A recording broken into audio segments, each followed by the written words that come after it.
Patay sa hit and run ang isang pianist ng simbahan sa Carcar City, Cebu.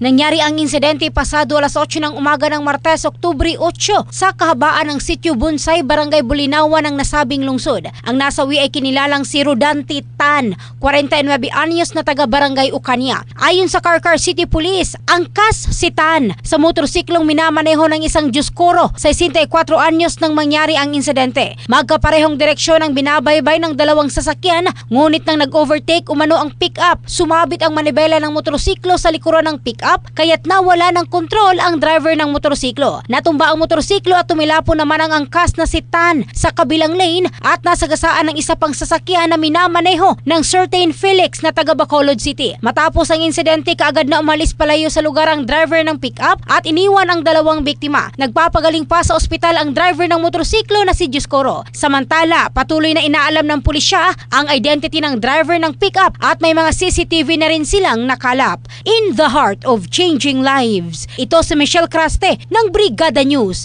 Philippines, the Music and News Authority.